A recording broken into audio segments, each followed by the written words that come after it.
Hello! It's been a while, but I'm back. For right now at least. Let's talk about the books I read in October. First book I read is Joan Didion's Blue Nights. I forgot the name for a second there. In this book she talks about losing her daughter and kind of the effect that's had on her ever since. It goes into her relationship with her daughter from when she was younger, her adoption. It felt to me very stream of consciousness, which I don't know if other people would feel the same. But to be honest, I couldn't really get into it, which feels bad because she's writing about her dead daughter. It's a very sympathetic, very heartbreaking subject, but no matter how much I read, I just couldn't really feel for her. And maybe I'm a monster for that, but I just wasn't into it.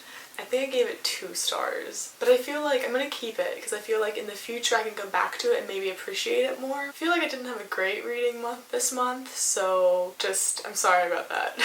After that, I read Aline by Atonement. I'm forgetting everyone's name. I don't even know how to describe this book, to be honest. You're following the main character, Aline, and her life kind of sucks, and she's very depressed, but she's also really gross. And then one day she meets a girl at work, and she kind of becomes obsessed with her and being her friend, and it leads to them committing a crime. But the thing is, you're told that right at the beginning, so the whole time you're just kind of waiting for it to happen, but there's no suspense, because you know how the story ends right away. I had a hard time getting into this one because of that reason, because I was just kind of feeling impatient to get there versus actually enjoying the journey of reading the book. I gave it 3 stars. Then I picked up A Tree Grows in Brooklyn by Betty Smith.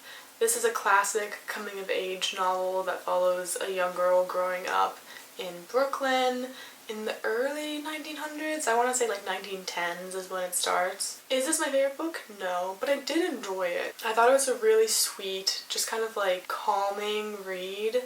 There's nothing crazy, stressful drama that happens. It's a very quiet book, just following her life. And I actually enjoyed it a lot because I feel like I learned a lot about how people lived back then, especially how poor people lived. And it was just interesting to think of the differences between then and now.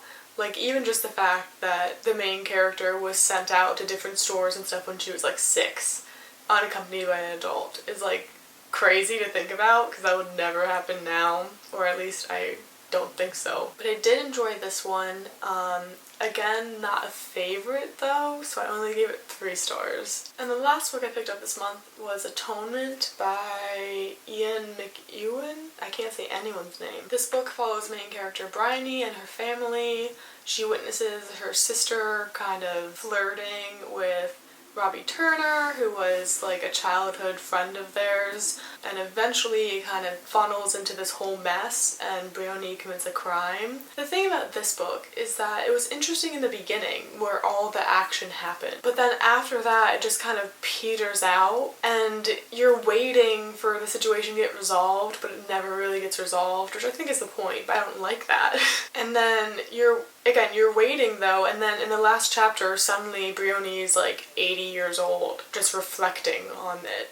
And it's just, I felt very anticlimactic, I just couldn't get into it after that. I just didn't really enjoy it then. Also, the author is so wordy.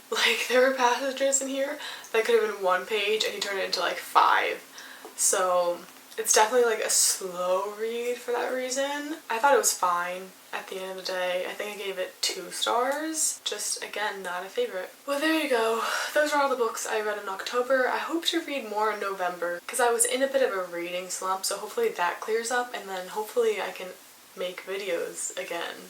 But I'm not making any promises. Thank you for watching. Goodbye.